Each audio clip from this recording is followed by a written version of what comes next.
أهلا بكم في هذه الحلقة أعتقد المختلفة التاريخية الهامة جدا. خليني أقول لكم أن عنوانها يكفي لكي نبدأ ببداية قوية جدا ونقول أنه أمراض قلب الأطفال والأمراض القلبية الخاصة بالأطفال تحتاج علاج طبي أو علاج جراحي. خلينا أقول لكم أنه أمراض القلب تحمل في طياتها الطابع الدرامي، تحمل دايما في طياتها الطابع المأساوي، فما بالك لو كانت في طفل الأمور ستتضاعف والمأساة ستكون كبيرة والتأثير النفسي على الأبوين سيكون أكيد أكثر من مؤثر جدا. خلينا أقول لكم أن القلب نفسه تكوينه شيء رائع جدا سبحان الخلاق العظيم. تعالوا نشوف القلب بتاع الكبار، قلب الأطفال يختلف شوية، لكن القلب الجنيني يعني يختلف شوية، لكن خلينا نقول أنه قلب الكبار القلب مقسم إلى جنب شمال وجنب يمين، وكل جنب منقسم إلى حتتين، يعني طبعا أذين أيمن وأذين أيسر، بطين أيمن وبطين أيسر، ده طبيعة القلب. القلب معمول عشان يبقى فيه صمامات مهمة جدا. الصمام كل صمام بيسمح بسريان الدم في اتجاه معين ويمنع رجوعه.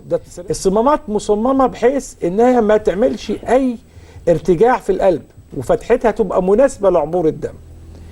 الصمام في صمام رئوي كمان بيفتح الناحية اليمين في القلب في الشريان الرئوي، والصمام الأورطي طبعا المشهور جدا. والدورة الدموية اللي احنا نهتم بيها النهاردة جدا، الدورة الدموية قائمة على ان القلب يجي الدم للناحية اليمين في القلب ويطلع في الشريان الرئوي ويروح للرئة، ثم يعود للناحية الشمال دم مؤكسج بعد مروره في الرئة ويطلع في الأورطة بعد كده عشان يغذي الجسم كله. الدم بيرجع للقلب من خلال اتنين أوردة مشهورين جدا اللي هو السوبيرو والانفيرو فينا كافا.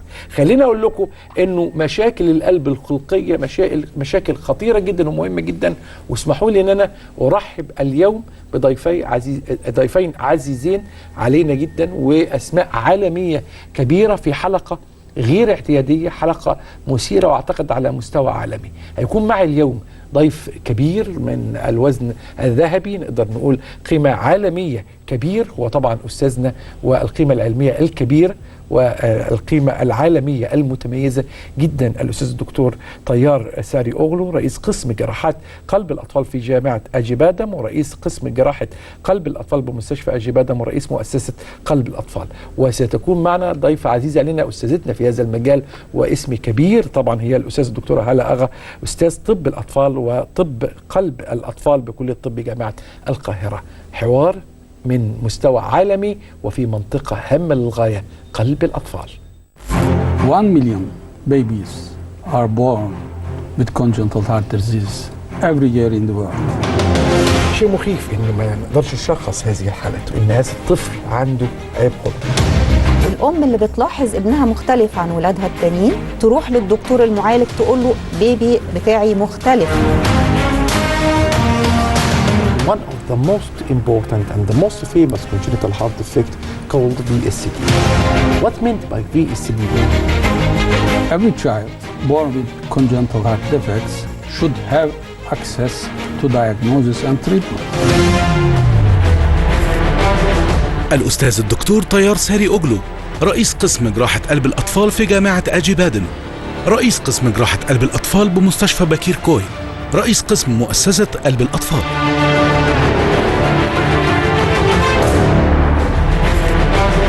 الأستاذ الدكتورة هالة أغا، أستاذ طب الأطفال وقلب الأطفال، كلية طب جامعة القاهرة.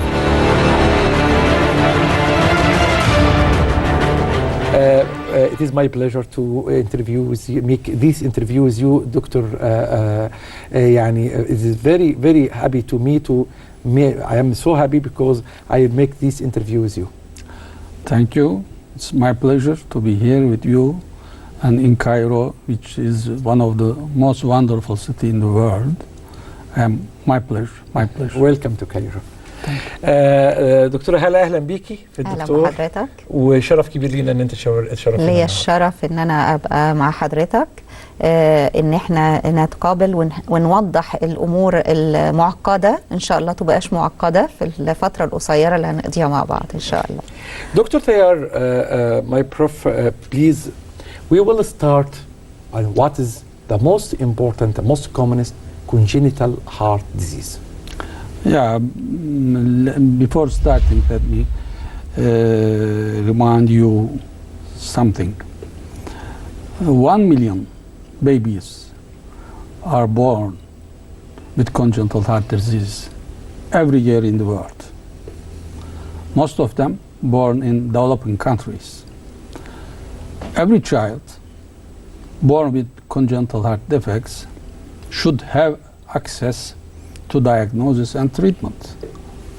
But unfortunately, in developing countries, like my country is, 9 of them are dying due to insufficient diagnostic and therapeutic facilities.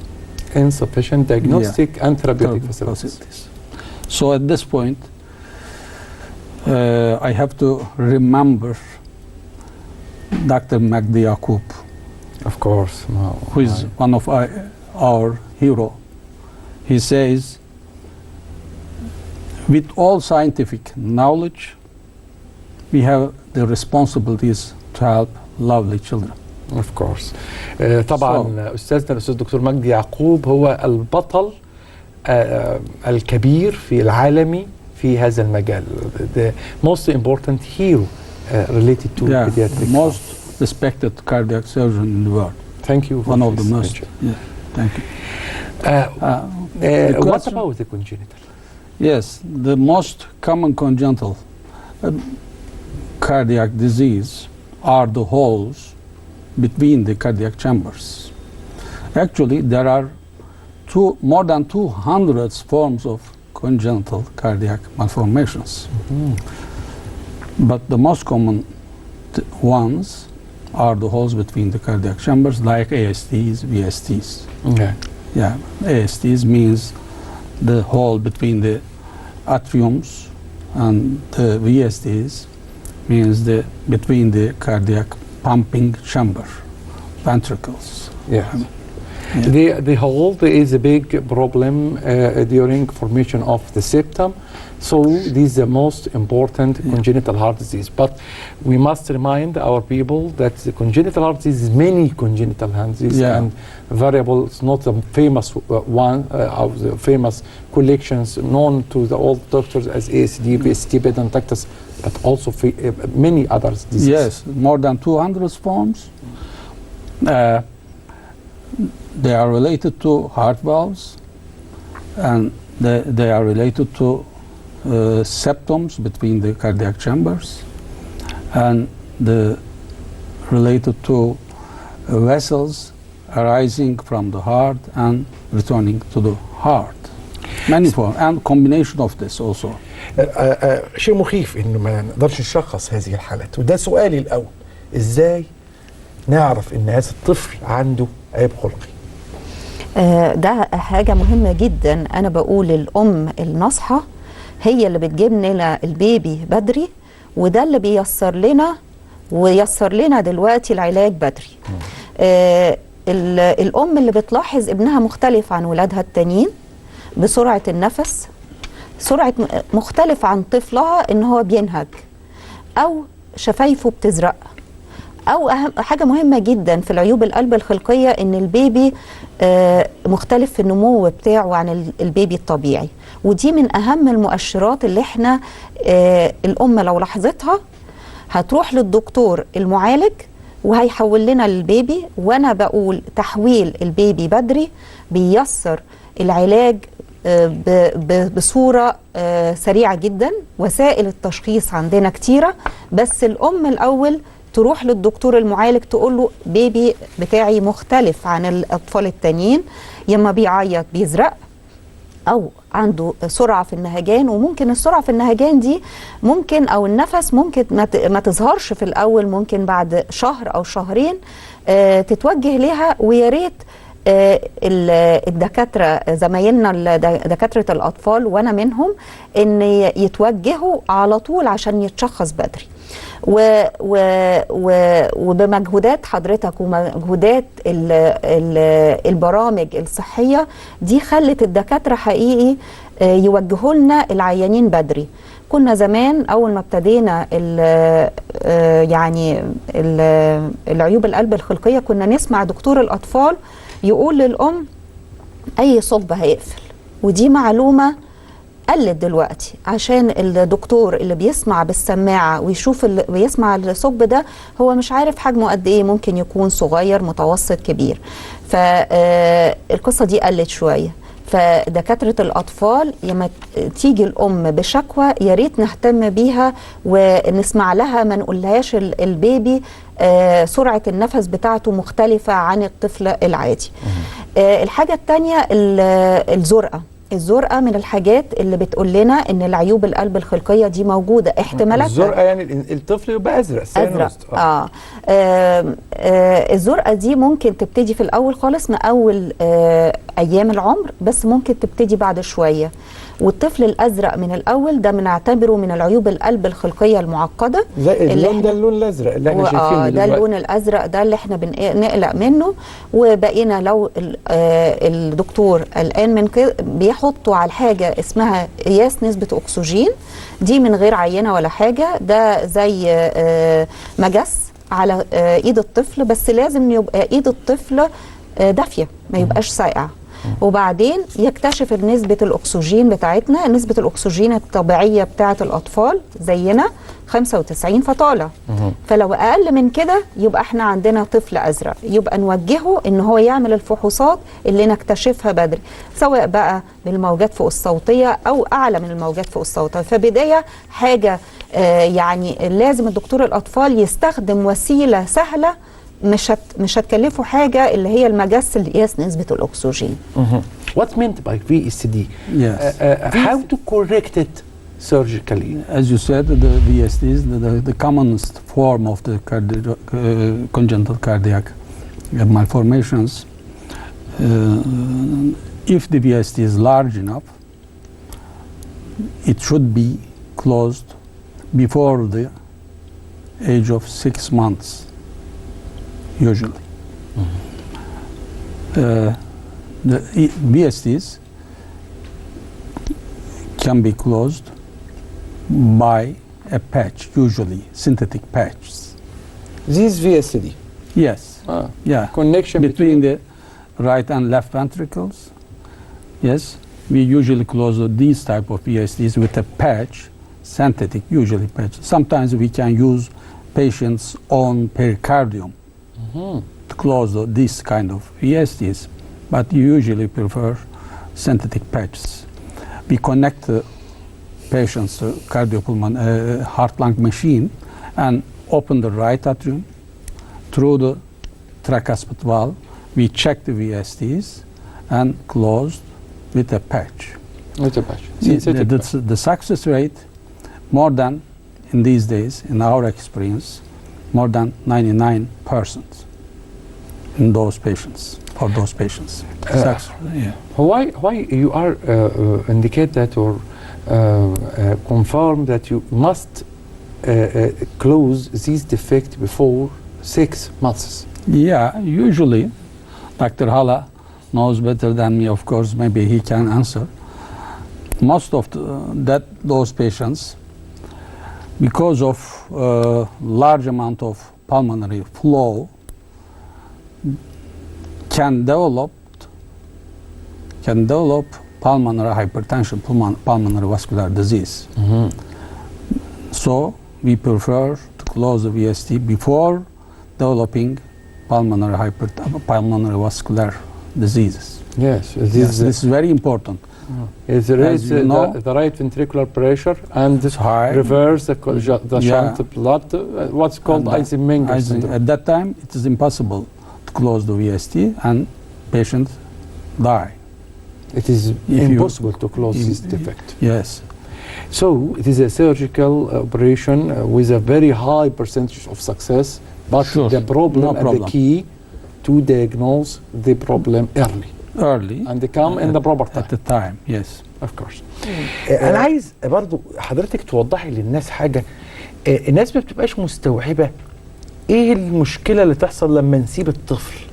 يعني ايه اللي هيحصل بقى شوية لو احنا سيبنا عيب خلقي في سواء ما بين الاذينين او عيب خلقي ما بين البطينين.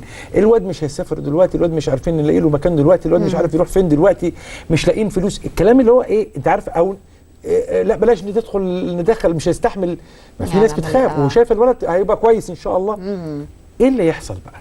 اللي يحصل ان القلب يتضخم وضغط الشريان الرئوي يعلى لو الثقب ده كبير. حتى في الاثنين في برضه الفرق ما الثقب بين الاذنين والثقب بين البطنين والقناه الشريانيه كلهم. هنيجي للقناه الشريانيه خلي كلهم هم في مجموعه واحده، اللي احنا بنقول عليهم العيوب القلب الخلقيه غير مصاحبه بالزرقه. لو سبتها وهي مكبره القلب وضخ دم كتير على الرئه وعلى القلب، العيان ده هيجيله ضغط شريان رئوي، وبعد كده ما ينفعلوش تدخل سواء بالقسطره او بالجراحه. فمهم قوي ان انا اعرف ان الثقب دوت عامل ايه في القلب. حضرتك تطرقت للثقب بين الاذنين، ده ثقب بين الاذين الايمن والايسر، بيخلي شويه دم يعدي من الناحيه الشمال للناحيه اليمين زي ما حضراتكم شايفين على سكرين، وده بيخلي الناحيه اليمين تكبر في حجمها والرئه تاخد دم زياده.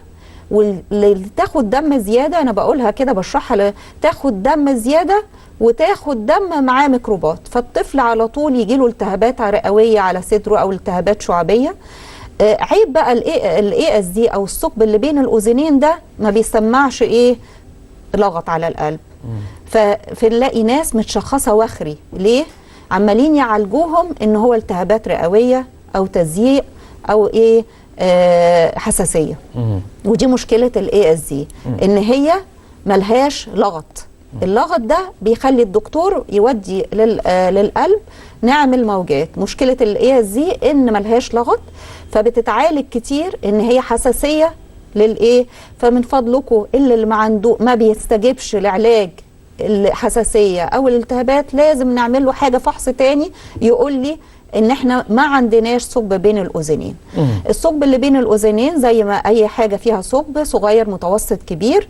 لو صغير انا بشخصه، بس بقول للعيان انت ما عليك ان انا شخصتك، بس انت ما عندكش حاجه غير ان احنا نتابع كل 6 شهور او سنه. واحتمالات الثقب الصغير اللي اقل من 5 مللي ده احتمالاته ان هو يقفل في اول سنه من العمر نسبه محترمه، سواء بقى الثقب اللي بين الاذنين او الثقب اللي بين البطنين. الثقب بقى المتوسط او الكبير ده ممكن يتقفل بالقسطره، بس الوزن بتاعه يسمح، اللي هو غالبا بنقفلهم عند ال 12 كيلو او ال 13 كيلو، وده بقى بوسيله القسطره التداخليه. يمكن الفيلم ده بيبين ان التدخل بالقسطره من خن الرجل، بندخل الجهاز بيركب عند الناحيه الشمال وبنقربه للحجاب الحاجز بين الحاجز الاذيني، وبيتلاحم بعد كده مع الحاجز الاذيني في خلال 6 شهور.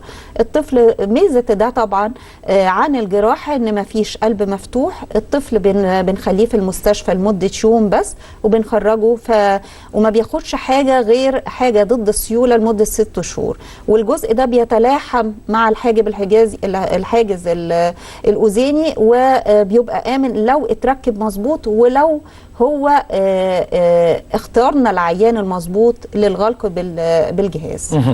دكتورة هالة, explain to me the effect of late diagnosis of VSD, also ASD. But my prof, there is a famous disease now and known by the population called fallot tetralogy. Yeah. The fallot tetralogy is a nightmare for the parents. How to correct it surgically? What is the percentage of success about this disease? Yeah. Tetralogy of Fallot really is the most common form of congenital cardiac malformation with bluish cyanosis. So, but first of all, I would say the family, mothers and family, this pathology can be correctable more than 95% success rate. 95, yes. Okay. Maybe more. Maybe more. So, you know, there are 2 forms of cardiac pathologies in the patients with tetralogy of Fallot: pulmonary stenosis, the narrowing of the pulmonary outflow tract, BSDs, overriding of the aorta, means the aorta on the BSDs, It arises, And the aorta arises from both right and the left right ventricle. and the left ventricle. Divided aorta, yeah. Yes. And then the right ventricular hypertrophy. All of them can be corrected. We corrected those pathologies under the cardiopulmonary bypass. We enlarged the pulmonary outflow tract, closed the VSD with a patch in such a way the aortic overriding being corrected at the same time. So the success is, as I said before, the more than 95%, maybe more, and the life expectancy is very close to the normal population. I want to ask about the, you said, my prof, the VSD must be treated or surgically corrected before the age of 6 months, okay? Pulse tetralogy related to this time or maybe late? We usually repair the tetralogy of fellow after the 1 year of age, after 6 months or 1 year of age, because the patients usually became symptomatic through the 1 year of age. Okay? Okay.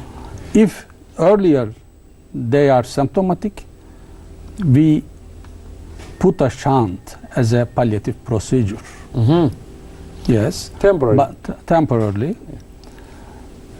But in suitable cases, total repair can be done anytime after the birth, if it is necessary, in some patients, in some suitable morphology. Suitable morphology like what? Well-developed pulmonary arteries, good 2 ventricles. That's it. Yeah. سؤال مهم قوي وحاجه صعبه على الناس انها تفهمها، يعني كل ده الناس بتسمع عنه، كل ده الناس عارفاه كويس قوي. نيجي بقى الحته حتى الدكاتره نفسهم ما بيعرفوهاش، البيتن داكتس ارتريوسس، او بالعربي التواجد او وجود الشنط، صح كده؟ لا، قناه شريانيه. قناه شريانيه، ما هي شنط، مش هي برضه واصله؟ هي ناتشورال. هي طبيعيه موجوده. هي الارتفيشال الجراح اللي بيعملها البيتي شنط. القناه الشريانيه هو الطفل بيتولد بيها. الطفل بيتولد بيها، كل الاطفال بيتولدوا بيها، وخلال 48 ساعه لاسبوع بتقفل، ومفروض تنتهي بعد شهرين. ده طبيعي. في القناه الشريانيه دي لو قعدت وحجمها متوسط لكبير، ساعات تعمل كتير تعمل مشكله للاطفال الرضع. ما نعرفش يبقوا في حضانات، مش عارفين نشيلهم من على التنفس الصناعي نتيجة الدم متدفق كتير على الرئة، وكأنه عامل احتقان في الرئة وعاوز يتحط على تنفس صناعي عشان الرئة اللي تهدى. ودي التدخل بالأدوية في الأول، ونجرب في الأدوية للأطفال الرضع الصغيرين اللي هم البريماتشور. لو فشلنا الجراحة ليها دور في الأول. طيب لو البيتن داكتس ديت قعدت بعد السنة أو الشهرين أو ال6 شهور، لو ال6 شهور دي البيتن داكتس دي موجودة وحجم الطفل فوق ال6 كيلو، ممكن نقفلها بواسطة القسطرة التداخلية، زي ما اتقفل قبل كده الثقب اللي بين الأذنين بالقسطرة. فوق ال6 كيلو ممكن بنقفل البيتن داكتس ارتريوزس او القناه الشريانيه بالقسطره التداخليه. برضو نفس الحكايه، ليها اجهزه معينه، سواء بقى زي اسلاك او جهاز يقفل وتتلاحم. دي بتبين حجم القناه الشريانيه قد ايه عن طريق الموجات، وبعد كده بنخش اوضه القسطره وبنحقن، بنشوف حجم القناه الشريانيه دي حجمها قد ايه وشكلها قد ايه، عشان ليها اشكال مختلفه، وبناء على شكل وحجم بختار الجهاز المناسب لغلقها. طيب وبعد ما بيتقفل كاني قفلت تدفق جامد للرئه، الطفل الحجم القلب بيرجع للطبيعي في خلال 6 شهور، والطفل بيعيش حياته طبيعية. فالتشخيص بدري للقناة الشريانية أو الثقوب دي حاجات مهمة جدا عشان القلب يرجع لحجمه في فترة قصيرة خلال 6 شهور بعد ما نقوم بالتدخل، سواء بالتدخل بالقسطرة أو التدخل الجراحي. My prof, both parents are worried about their babies or their children when they grow up and go to school. The children all over the day playing football, participate in activities during school activity. But along the time, or all over the time, both parents, also the teachers, when they know about the history of the operation done for this baby, will be worried and about the activity. If there is possible or allowed to play activity, play football, moves as the usual children, or there is some restriction? Yes. I would say first, the family and mothers, they shouldn't be worried and they can be relaxed. Despite many of cardiac heart disease, complex and complicated, and most of the cardiac surgery are very complicated. After the surgery, most of the patients can live near to normal or near to normal life function.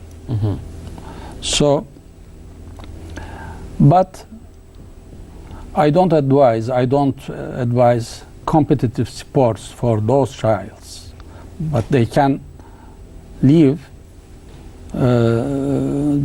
they can do comfortably daily activities. They can play, they can go to school, they can swim, okay? But we don't advise competitive sports. Yeah, okay? يعني they prevent it from football or basketball, their competition. Just play, but not a professional yes, form. they can do maybe. We have some patients professional basketball, football, but Canoe. we don't advise. Canoe okay? was a professional. Ballerine, something like that. There is a Cameroon player called, his name is Canoe. Canoe was a professional football player and suffer from a aortic valve Sometimes disease. they can, of course, but we don't advise, okay? I don't know the Dr. Hala what says. العائلات, I'll ask about Dr. Hala about the same question or near to understand what is her opinion about this. العائلات بيخاف على اولادهم بعد العمليات وبعد حتى قسطره تقعد الام تطردك مدى الحياه. لا احنا بنقول حاجه مهمه يعني جدا. بتتابعي الحياه كلها معاهم. هي حقيقي العيوب القلب الخلقيه ده مش كلامي، ده كلام الكتب والناس اللي فور لايف، يعني متابعه مدى الحياه. الحاجه الوحيده اللي هي اتعملت وبيقولوا متابعه مدى الحياه هي القناه الشريانيه، لو اتقفلت ما تتابعش. بس كل الحاجات عيوب قلب خلقيه معقده او بسيطه لازم تتابع مدى الحياه. طب هتتابعي ايه؟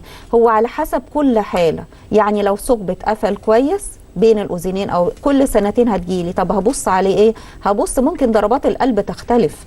فمدى الحياه عشان كده انا بقول العمليه عمليات اللوز هي مش عمليه لوز، لازم تتابع مدى الحياه عشان نعرف مجريات الامور ايه ونشوف هي هتقدر تتابع في الرياضه بتاعتها ايه. احنا بننصح مفيش كومبيتيتيف سبورت، يعني مفيش مسابقات الرياضات فيها تنافس، تنافسيه تنافسيه، بلاش تنافسيه عشان وده مسموح لنا، يعني غير تنافسيه سويمنج يعني ممكن نعمل كل الحاجات بس تنافسيه بلاش.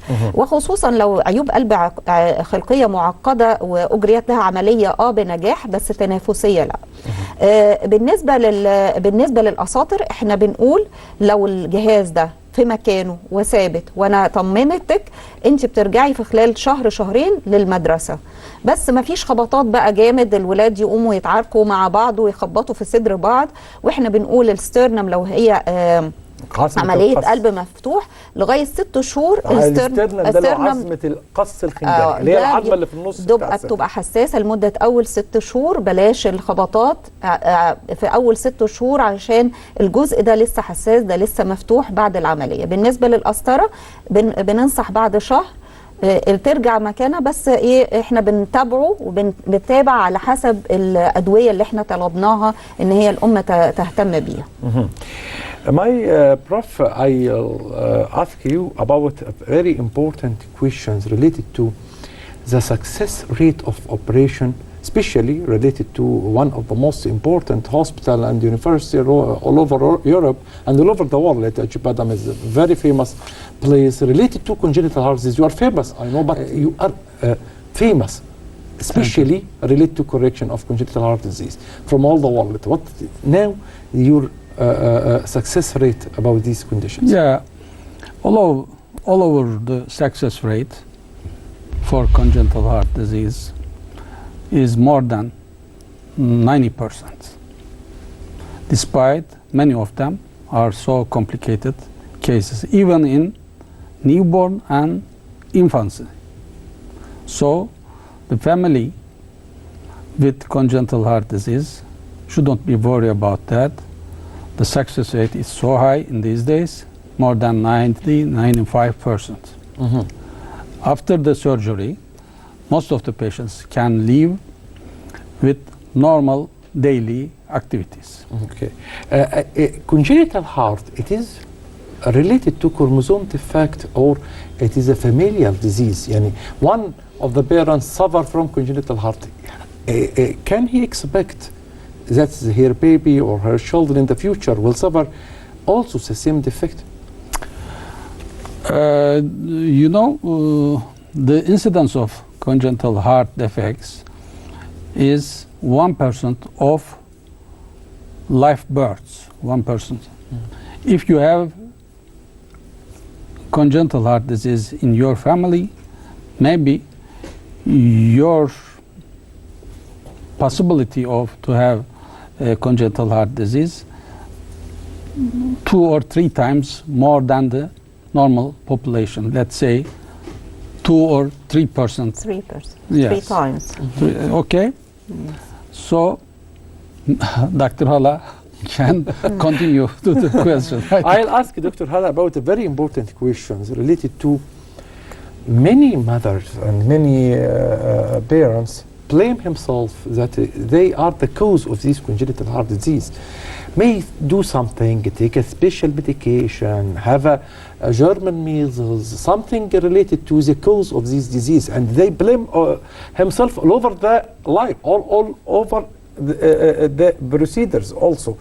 And ask you several times, I am the cause? Tell me, is it I am the cause? الاب والام بيبقى في يعني عذاب شديد جدا، خصوصا اول بيبي لما يكون عنده عيب خلقي. الام تقول انا عملت ايه؟ انا عملت ايه عشان بيبي اولاني يجي لي بعيب قلب، وخصوصا لو عيب قلب معقد مش جاست ان هو يكون ثقب بين البطنين. احنا بنقول لها العيوب القلب الخلقيه دي ملهاش سبب واحد، ممكن ما يكونش في اي سبب. ممكن الحصبه الالمانيه، الحصبة من الحاجات اللي احنا بنقول بس الأول ممكن ما يكونش ليها أي سبب. ممكن تكون الأمراض الوراثية زي ما حضراتكم ذكرتوا، المتلازم الداون ده من الحاجات. 40 ل 50% من الأطفال دول عندهم عيوب قلب خلقية. لو الأم تعرضت في أول شهور الحمل بتاعها لحرارة أو أخذت أدوية، عشان كده بننبه الأمهات لازم تتابعوا مع الدكتور المعالج، عشان الأدوية ممنوعة في أول 3 شهور اللي البيبي الجنين القلب بتاعه بيتكون. لو تعرضت لأشعة دي من أهم. لو الأم عندها ضغط أو سكر أكتر، ده من الحاجات المسببات. وممكن الحاجات دي كلها ما تبقاش موجودة، اللي احنا بنقول عليها مالتي فاكتوريال وملهاش سبب. بس بنقول ننصح ابعدي عن الأدوية، بعدي عن الأشعة، حاولي تكنترول السكر بتاعك.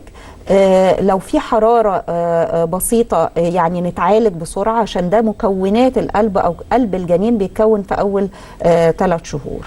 رائع جدا هذا التعاون العالمي ما بين طب القاهرة وبين أجيبادن كمؤسستين كبار جدا. عايز أفهم كيف يكون هذا التعاون موجود، ومدرسة رائعة في الكونسولتو وفي الكوبريشن الرائع جدا. انا شايفه ان هو تعاون جيد لتبادل الخبرات، نقول احنا بنعمل ايه، هم بيعملوا ايه. الهدف من الخدمه او التبادل الخبرات مصلحه العيان المصري، ان احنا نحسن الخدمه. انا بقول العيوب القلب الخلقيه، الجراحات والاساطر، التداخلات بتاعتها كل يوم وكل شهر بتتقدم.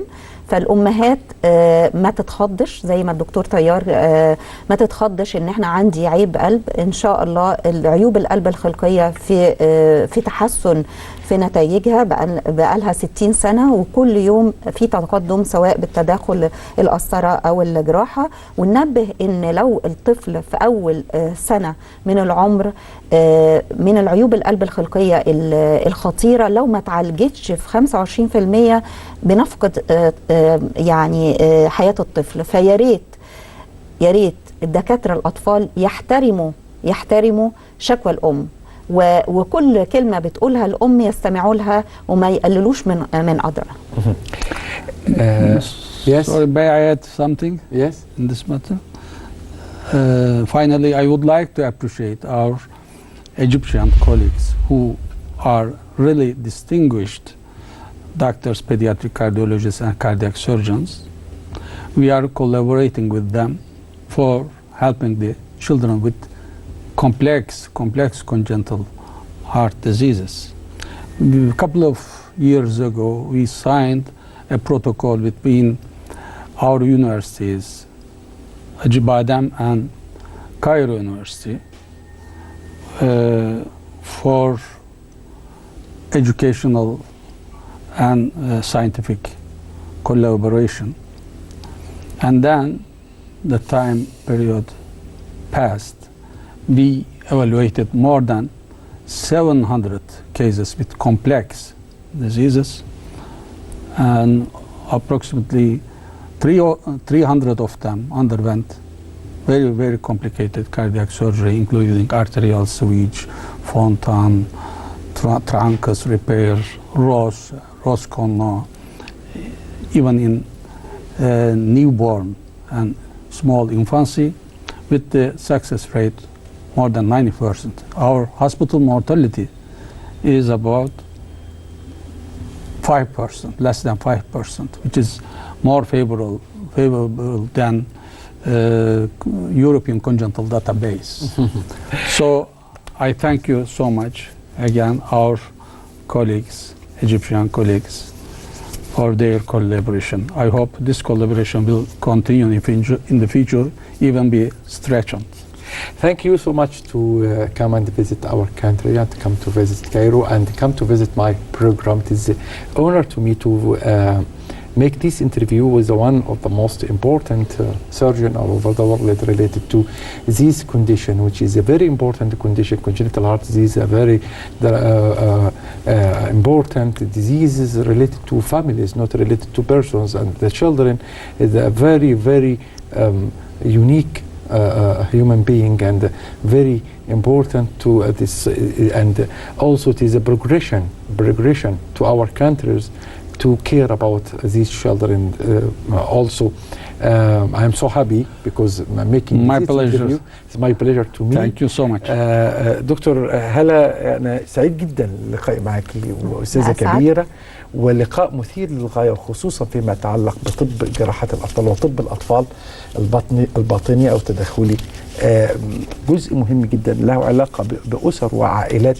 أعتقد أن الطفل بالنسبة لهم كان حلم، واعتقد انه هذا الحلم تاثر بكابوس اسمه عيوب خلقيه، وان هذا الكابوس ربما ازلتوه اليوم او ساهمتم في قلبه الى حلم اخر والى حياه اجمل بايادي علميه وبتعاون رائع للغايه. نورت دكتور. شكرا. You are welcome to our country, and make you let me to invite you to take a cup of tea. something like Thank this you so much. Okay. after the program. Thank you so much. استمتعوا جدا بهذا الحوار لأنه حوار على درجة كبيرة من العالمية. يبقى الأطفال هم قلب الأمة، ويبقى تحضر الأمة مرتبط بعنايتهم بالأطفال. هذا حوار خاص للغاية مع ضيفي العزيزين الأستاذ الدكتور طيار ساري أوغلو، رئيس قسم جراحات قلب الأطفال في جامعة أجيبادم، ورئيس قسم جراحة قلب الأطفال بمستشفى أجيبادم، ورئيس مؤسسة قلب الأطفال، وأستاذتنا الأستاذ الدكتورة هلا أغا، أستاذ طب الأطفال وطب قلب الأطفال بكلية الطب بجامعة القاهرة. حوار مثير للغاية، وأعتقد أنه مهم جدا لكل من تابعه. وأعتقد أننا أنصح دائما بإعادته مرة عديدة لكي تستفيدوا استفادة كبيرة من موضوع صعب ومعقد للغاية ويحتاج إلى تركيز شديد للغاية. أرجوكم ابقوا مع دكتور.